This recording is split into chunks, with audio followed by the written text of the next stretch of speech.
하나님은 우리의 믿음이 잘 성장하고 균형 있게 성숙하기를 원하시는 것입니다. 그래서 오늘 본문은 우리의 믿음이 신의 성품에 참여하는 수준에 이르기까지 믿음의 성숙의 단계를 잘 설명해주고 있습니다. 믿음의 덕을 세우고 또 덕의 지식을 보태고 또한 지식의 절제의 인내를, 인내의 경건을, 경건의 형제우애를, 형제우애의 사랑을 더하라고 말씀하고 있습니다. 오늘 본문은 먼저 믿음의 덕을 쌓으라고 말씀하고 있습니다. 믿음의 성숙을 우리 몸의 성숙으로 비유를 한다면 믿음은 우리 몸의 뼈와 같습니다. 뼈는 우리 몸의 기본을 이루고 있지 않습니까? 자, 여기서 말하는 믿음은 곧 구원받는 믿음이요, 하나님과 나와의 수직적인 믿음을 이야기하고 있습니다. 그런데 우리의 신앙생활이 뭐냐? 우리의 신앙생활의 믿음이 바로 우리의 뼈대와 같다 이 말입니다. 그런데 우리 육체의 뼈대가 아무리 튼튼하다 할지라도 살이 안 붙어 있으면 안 됩니다. 아무리 얼짱, 아무리 몸짱, 미스터 코리아, 미스 코리아가 있다고 합시다. 그런데 그 사람의 뼈다구를 찍은 뼈대 사진을 보고 아무리 훌륭한 정형외과 의사, 성형외과 의사도 여러분, 이 사람이 미스터 코리아구나, 이 사람이 미스 코리아구나, 절대로 구분할 수가 없다 이 말입니다. 사람은요, 살이 붙어 있어야 돼요. 예컨대 엉덩이에는 살이 많이 붙어 있어야 됩니다. 자고로 남자고 여자고 엉덩이에 살이 붙어야 미남비녀라는 말이 있습니다. 그런 의미에서 저는 대한민국에서 가장 훌륭한 미남입니다. 왜냐하면 엉덩이가 크기 때문에 앉아있는데도 여전히 불편함이 없어요. 어떤 사람은 엉덩이 살이 없어서 앉아있지 못하는 사람 보면 세상에 참 불쌍하다, 그렇지 않습니까? 그래서 엉덩이는 살이 많이 붙어 있어야 되고, 그러나 얼굴에는 살이 적절하게 붙어야 해서 어떤 여자 보면요, 엉덩이 살이 얼굴로 다가버렸어요. 참 안 됐더라고요, 보니까요. 여기서 믿음은 뼈대와 같고 뼈 위에 붙은 살은 우리의 믿음의 덕과 같아요. 이 덕이라는 게 굉장히 중요해요. 우리 교회 생활을 하면서 보면은 어떤 사람은 믿음은 좋아요. 굉장히 하나님과 나 사이 아주 관계가 좋고 역사도 일으키고 기적도 일으키고 기도 응답도 잘 받는데 가는 곳곳마다 다니면서 자꾸 상처 주고 공동체 분위기 깨뜨리고 자꾸 말이요, 사람들 영혼을 잡아먹고 이러면 안 된다. 그래서 오늘 성경은 믿음의 덕을 세워라. 그 다음에 덕에다 지식을 더하라는 겁니다. 지식은 마치 우리 몸의 신경조직과 같습니다. 우리가 일단 들으면 모든 감정과 기분을 신경조직을 통해서 다 전달이 된다 이 말이에요. 그래서 일단 우리가 칭찬하는 소리, 격려하는 소리를 들으면 기분이 좋아요. 그러나 어떤 사람이 나를 비방하고 막 욕하고 흉보면요, 기분이 쫙 나빠져 버려요. 왜냐? 머릿속에 있는 신경조직이, 머릿속에 있는 모든 감정이 신경조직을 통해서 전달이 되기 때문에 그래요. 한번 실습해 봅시다. 옆 사람 보시고 뭐라고 인사하느냐? 어쩌면 그렇게 젊어지게 보이십니까? 인사 좀 해보세요. 이런 인사하는데 기분 나쁜 사람 죽을 때가 가까운 사람입니다. 한 번 더 하세요. 어쩌면 그렇게 복을 많이 받게 생기셨어요. 자, 그러나 반대를 한번 해볼까요? 뭐라고 하느냐? 옆 사람 보시고 어쩌면 그렇게 거지같이 생기셨습니까? 이런 얘기 듣고 기분이 좋은 사람은요, 참 이거 죽을 때가 가까운 사람입니다. 왜? 우리 신경조직이에요. 기분 나쁜 모든 메시지가 전달이 되기 때문에 그래요. 마찬가지입니다. 우리 신앙생활도요, 신앙생활하면서 잘못된 소리, 유혹의 소리, 삐딱한 소리, 부정적인 소리, 기분 나쁜 소리, 남을 비방하고 저주하는 소리, 이런 얘기 들으면요, 신앙이 삐딱합니다. 삐딱해요. 이 세대교가 은혜스럽고 목사님이 신령한 줄 알았는데 어떤 사람이 와가지고 자꾸 거지 같은 소리만 하면 그러니까 저 서목사님이 저렇게 꼭 조폭 두목같이 생겼구만 하고 오해를 하게 된다 이 말입니다, 여러분요. 그러나 우리가 올바른 지식과 생명의 소리, 생명을 살리는 영혼을 살리며 마음의 소망을 주는 메시지를 듣고 이런 생명의 소리를 들으면 우리의 신앙이 아름답게 성숙할 수 있는 것입니다. 아주 여러분 생명적으로 균형 있는 성장을 할 수 있는 거예요. 왜냐하면 우리의 신경조직에 성령의 소리도 지나가지만 마귀 소리도 지나갈 수 있기 때문에 그렇다 이 말입니다. 여러분, 한방에서요 그런 얘기 제가 참 자주 쓰는데, 여러분 중심신경에 바람 잘못 들어가는 걸 중풍이라고 해요. 중풍 걸리면 반신불수나 여러분 전신불수 된다니까요. 우리 신앙생활도 맞죠. 우리 영적 신경에 마귀 소리가 잘못 들어가요, 삐딱한 유혹의 말이 잘못 전달되면 이게 영적인 중풍 환자 되는 거예요. 자기 깐에는 바른 말하고 자기 깐에는 교회 올바른 소리하고 다닌다는데 하나님 보시기에는 그게 뭐냐면 꼴값 떠는 겁니다. 여러분, 우리가 생명의 소리를 잘 들으셔야. 그래서 지식을 더하고, 그 다음에 지식에 절제를 더해라, 절제에 인내를 더해라. 인내, 이건 우리 믿음의 알통이요 영혼의 근육과 같은 것입니다. 그런데 여러분, 우리의 몸의 알통이 배기려면 운동을 해야죠. 운동, 하체 운동, 상체 운동, 운동해야 돼요. 마찬가지로 우리 신앙에 인내가 있어야 돼요. 신앙생활 하다 보면 막 억울하고 누명 쓰고 진짜 속상하는 소리를 우리가 들을 때가 있어요. 그래도 여러분 참으시기를 바랍니다. 이를 악물고 누구를 바라보며 인상 찌푸리고 억울하게 죽으신 십자가의 주님의 얼굴을 바라보며 주님의 얼굴 보러, 주님의 얼굴을 바라보세요. 그럴 때 우리의 영혼에 아름다운 알통의 축복이 오는 겁니다. 인내의 경건을 더하라고 그랬습니다. 그리고 경건의 형제 우애를 더하라고 그랬어요. 그리고 형제 우애에 사랑을 공급해라. 사랑은 허다한 죄를 덮느니라. 이런 식으로 해서 오늘 본문은 신앙의 정상적이고 균형 잡힌 성숙을 강조하고 있어요. 어디까지? 신의 성품에 참여하는 단계까지 말이죠. 그렇습니다. 우리의 신앙이 신의 성품에 이르기까지 성숙하기 위해서는 균형 있는 성숙을 해. 균형 있는. 오늘날 교회도 마찬가지고 우리 성도도 마찬가지입니다. 어느 한쪽에 치우쳐서는 안 돼. 어느 교회 어느 한쪽에 뭘 잘한다고 하더라. 여러분, 그게 좋은 것 같지만 사실 좋은 게 아니에요. 어느 성도 이거 하나 잘한다, 그게 아니에요. 여러분, 우리 함께 균형 있는 성숙, 균형 있는 믿음의 성숙을 회복하는 저와 여러분이 될 수 있기를 주님의 이름으로 축원합니다.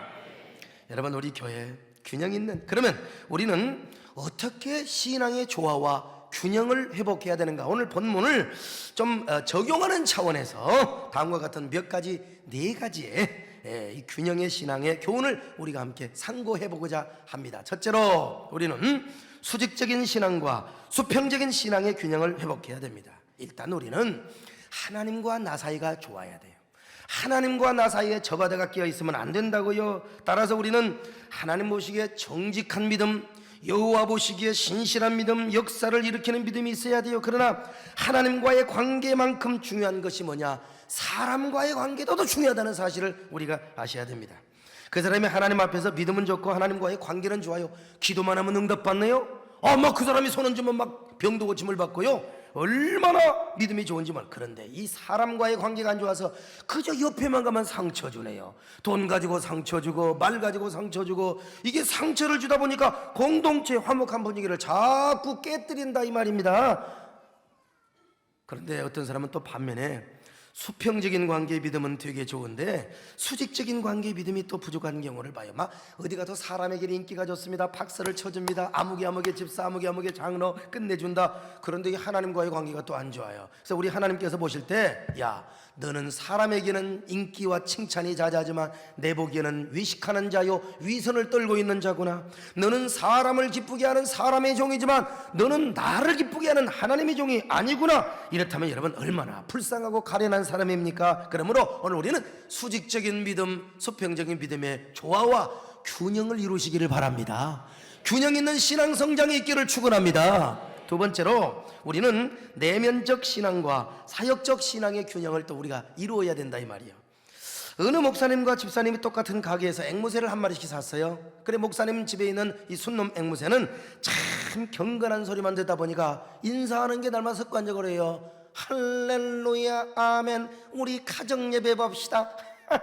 웃는 거예요, 앵무새가.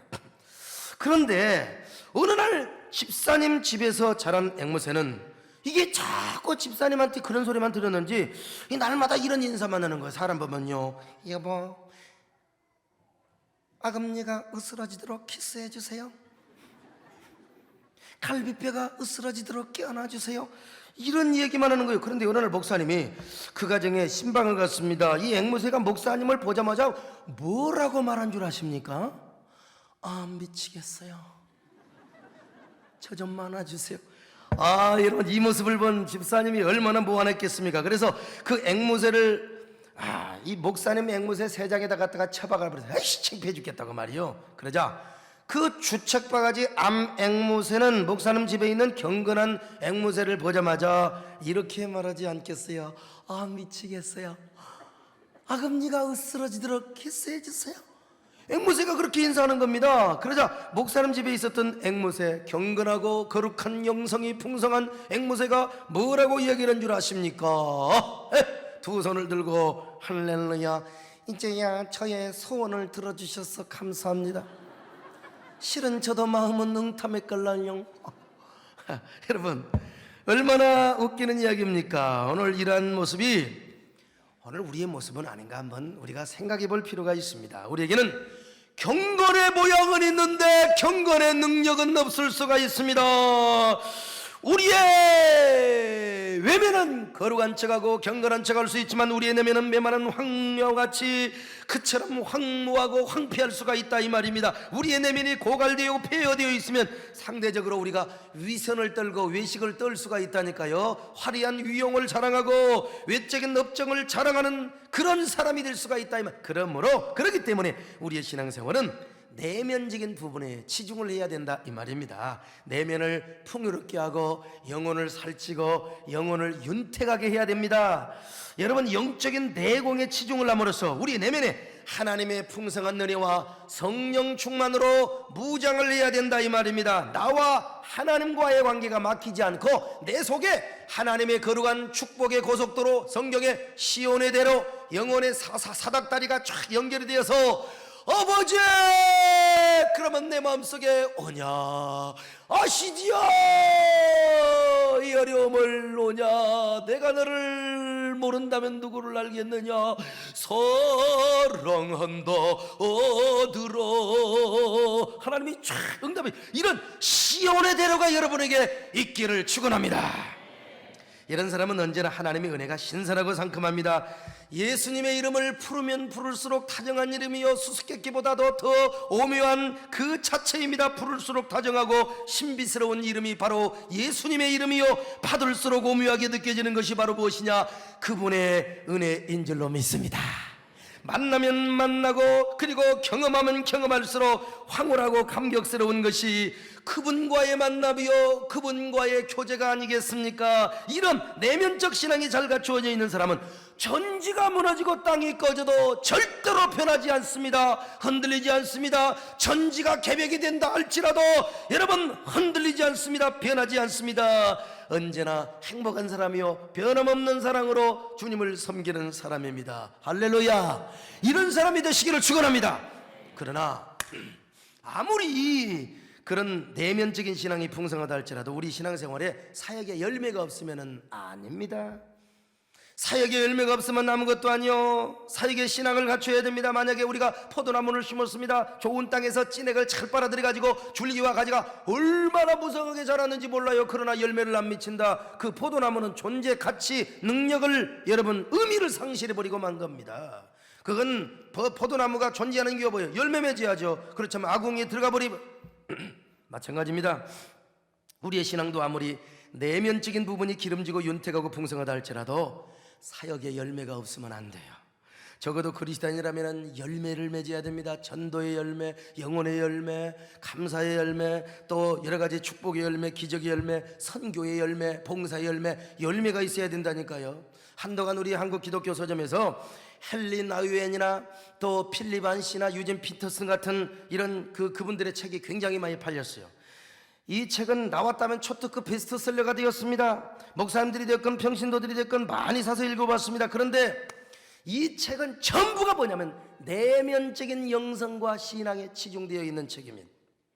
하나님과 나와의 깊은 관계, 내면 성숙을 통해서 여러분 인간의 신앙이 어떻게 아주 깊이 성장할 것인가, 성숙에 주로 초점이 되어 쓰여진 책들입니다. 특별히 헨리 나우엔 같은 사람은 가톨릭 수도사였어요. 사실 우리 개신교인이 아닙니다. 그럼에도 불구하고 내면적 영성이 너무나 탁월하 있기 때문에 우리 한국 기독교 서점가를 굉장히 강타해버리고 말았습니다. 그러나 여러분 그분들의 책을 보면요 한 가지 단점이 있어요.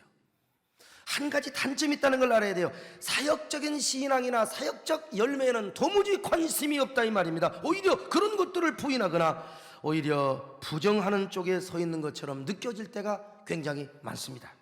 그런 책에는 어떻게 목회자들이 목회를 잘하거나 성도를 잘 섬기거나 성도들이 어떻게 사역적인 능력을 받고 전도 열매나 영혼의 열매를 거둘 것인가에 대한 관한 이야기는요, 전혀 하나도 나와 있지 않습니다. 어떻게 하면 저 불쌍한 영혼을 구원하고 저 복음을 모르고 죽어가는 영혼을 어떻게 선교할 것인가에 관한 이야기는 단 한마디도 언급이 되어 있지 않아요. 어떻게 하면 성도들이요 정말로 축복을 받아서 헌금도 잘하고 눈물로 씨를 뿌려서 성전을 건축하고는 말미암아 자손만대까지 복받는 이러한 이야기는 단 한마디도 언급이 되어 있지 않습니다. 왜냐하면 내면적 영성에만 관심을 갖고 있기 때문에 그렇다 이 말이에요. 저희 교회도 그런 책을 탐닉한 사람들이 몇 분 있었어요. 그래서 그 책을 읽고 저에게 독후감을 막 이메일로 보내요. 왜냐하면 제가 혹시 안 읽었나 싶어서 좀 참고라고 했겠죠. 여러분, 내가 노랭입니다. 내가 어느 책은 깊이 읽어야 될지 어느 책은 내가 그냥 이렇게 서론만 보고 봐야 될지 내가 제 책에 거의 한 2만 권 이상이 있는데 여러분 그런 거 안 보겠습니까? 그런데 그분들의 신앙생활의 특징을 보니까 제가 보니까 사역의 열매가 전혀 없어요. 전혀 없습니다. 전도를 어떻게 하며 교회를 어떻게 섬기고 그리고 교회 부흥이나 성전 건축 헌금 이런 데 관심이 전혀 없더라고요. 전혀 없어요. 그런 사람일수록 자꾸 고민에 빠져요. 뭔 고민에 빠르냐? 한국교회가 왜 이러는가? 목사님들이 왜 이러는가? 왜 성도들이 이렇게 나가는가? 교회가 너무 물량적이고 기복적이지 않는가? 이런 고민으로만 자꾸 들어가는 걸 봐요. 아, 그 책이 사람을 병들게 만드는구나, 이런 걸 내가 느꼈어요. 그래서 제가 불러다 놓고 충고를 했습니다. 그런 책을 탐닉하는 것은 성도님의 자유이지만 이런 부분에 단점이고 치명적 약점이 있습니다. 그냥 그걸 알아야 돼요. 그리고 당신들의 신앙을 보니까 이런 단점이 있어요. 목사의 눈에 이런 게 보인다. 다행히 그 충고를 잘 받아들여서요. 여러분, 내면적인 신앙도 중요하지만 여러분 사역적인 신앙도 중요한 겁니다. 우리가 내면이 충실하면 외적인 열매도 있어야 되지 않겠습니까? 내면의 신앙이 풍성하면 외적인 사역적인 열매가 주렁주렁 맺혀야 되지 않겠습니까? 물론 사역적인 열매, 외면적인 결과에만 치중을 하다 보니까 한국교회가 물량적이고 기복적이고 또 기업을 닮아가는 이미지가 있다고 그런 비판도 받았습니다만 여러분, 우리 균형을 이루는 성도가 됩시다. 균형을 이루는 교회가 되십시다. 내면을 충실하게 할 뿐만 아니라 여러분 언제나 외면의 사역의 열매도 주렁주렁 맺힐 수 있도록 조화와 균형을 이루는 아름다운 성도들이 되시기를 축원합니다. 세 번째로 보수적인 신앙과 개혁적인 신앙의 균형을 우리는 회복할 수 있어야 돼요. 요즘 우리나라에서는 진보와 보수 혹은 개혁과 수구 세력의 충돌로 이 국가 정체성의 혼미 현상까지 보여주고 있습니다. 좌파와 우파의 심한 갈등과 충돌로 역사의 진행이 마치 역행하는 것처럼 그렇게 느껴질 때가 있더라 이 말입니다. 여러분, 보수 진영에서는 진보 진영을 완전히 빨갱이로 몰고 있습니다. 진보 진영에서는 또 보수 진영을 수구 꼴통요 역사 발전의 안티그룹으로 여러분 정지하고 있습니다. 왜 그런 줄 아십니까? 내가 돌아가는 걸 가만히 보니까 다 자기 진영마다 자기들이 좋아하는 자기들이 좋아하는 정보만 취사 선택해서 받아들인 거예요. 그러니까 날마다 그런 생각만 하고 그런 소식만 듣는 겁니다. 보수 진영에서는 진보 그룹들이 완전히 북한의 지령을 받고 북한과 한통 속이 되어서 나라를 빨갱이로 만들어간다 이렇게만 생각을 하고 있어요. 그리고 진보 그룹에서는 보수 진영에 대해서 구시대적인 발상으로 그저 맹목적인 친미 성향이다. 그리고 변증법적이고 이원론적 사고를 가지고 개혁적인 것은 뭐든지 빨갱이로 이렇게 몰아붙인다고 하는 그런 정보만 들어. 그러니까 서로 막 싸우고 서로가 다투고 여러분 충돌하고 있어요. 여러분, 이러한 영향으로 인해 교회도요 두 가지 양상으로 나타나고 있습니다. 어떤 교회, 어떤 목사님은 극우파에, 어떤 목사님은 극좌파에. 여러분, 똑같은 예수를 믿는데 왜 극우, 왜 극좌가 있어요? 성경은 뭐라고 그랬어요? 좌로나 우로나 치우치지 말라고 했잖아요.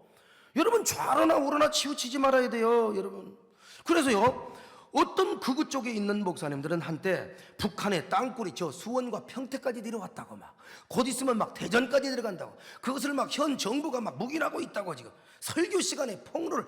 여러분, 우리가 함부로 그런 폭로하면 안 돼요. 사실이 국방부에서 다 조사가 이미 끝난 건데 그럼 남한의 수많은 빨갱이가 득실거리고 있을 뿐만 아니라 청와대에도 막 빨갱이가 막 득실거리고 있다고 여러분 그렇게 말해요. 여러분, 밝혀진 바야 뭐 우리 교회도 투스타 출신 국방부에 다 계시고 있습니다만은 그런 땅굴은 하나도 없다는 게 밝혀졌어요. 그래 우리가 함부로 얘기하면 안 돼요. 어디서 진보 그룹을 정지하기 위한 잘못되고 거짓된 정보만을 듣다 보니까 막 그런 얘기를 하는 겁니다. 여러분, 우리 한국교회가 이래서는 아니라고 봅니다. 여러분, 균형을 이루어야죠.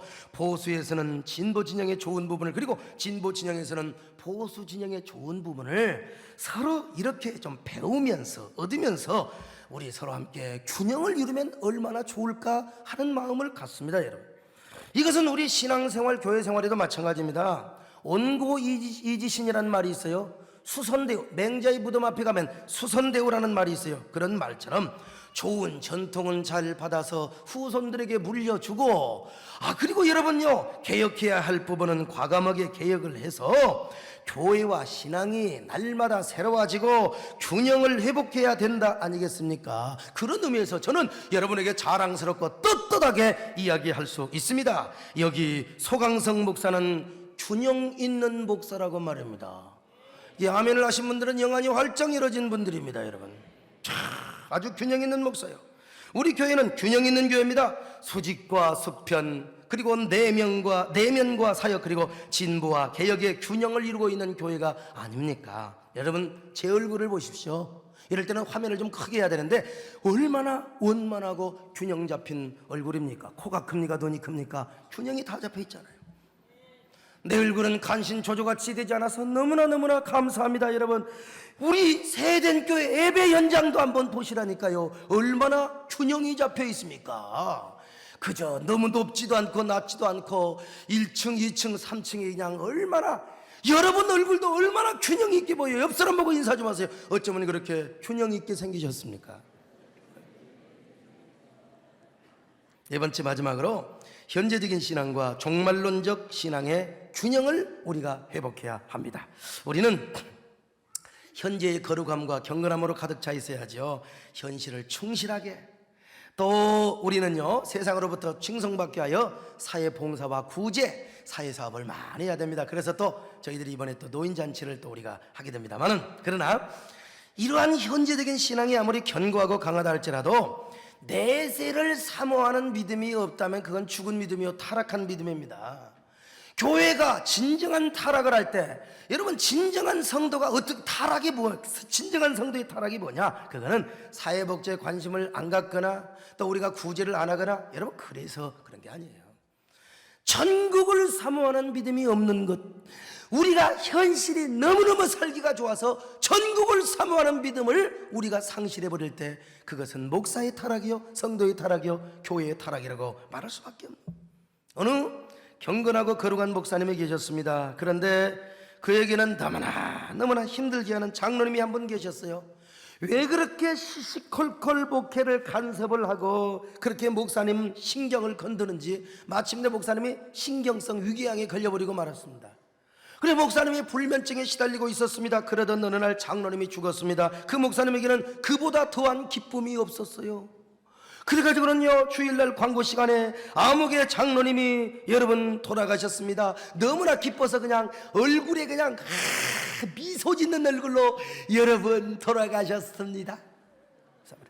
장로님들 죄송해요.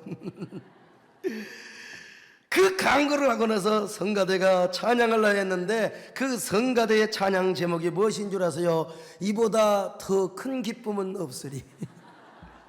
참, 드디어 월요일이 되어 바른 예배를 드리는데 관에서 꿈틀거리는 소리가 나서 관뚜껑을 열어보니까 세상에 아플사 그 장로님이 다시 살아났어요. 목사님은 절망하기 시작합니다. 하필이면 니놈이 다시 살아나다니, 주여 너무합니다. 그런데 장로님은 완전히 다른 사람으로 태어났어요. 아닌 게 아니라 장로님이 천국에 가보니까 예수님이 눈물을 흘리면서, 이놈아, 아무개 장로야, 넌 왜 그렇게 내 종을 귀찮게 했단 말이냐?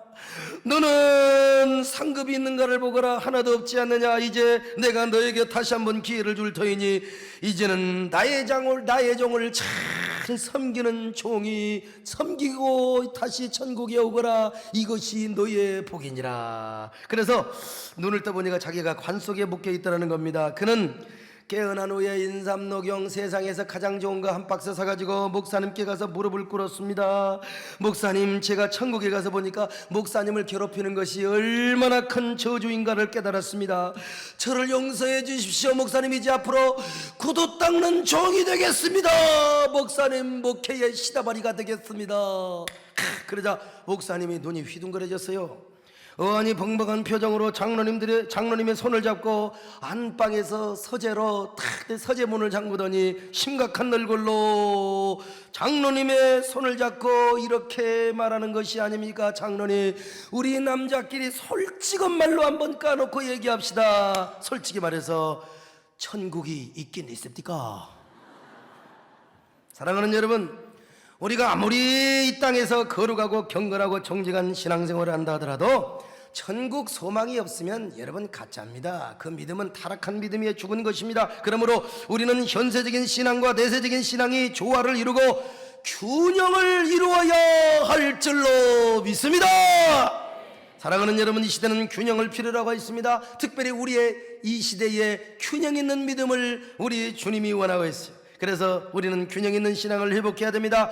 좌로나 우로나 치우치지 말고 우리는 오직 주님을 바라보며 균형 있는 믿음으로 주님을 섬깁시다. 균형 있는 신앙을 회복하십시다. 그럴 때 우리가 이 시대를 지킬 수가 있습니다. 어디를 가더라도 우리는 화목할 수 있습니다. 이 나라 이 민족의 등대가 될 수 있습니다. 이 나라 이 민족의 섬김의 교회가 될 수 있습니다. 균형 있는 성도가 되시기를 축원합니다.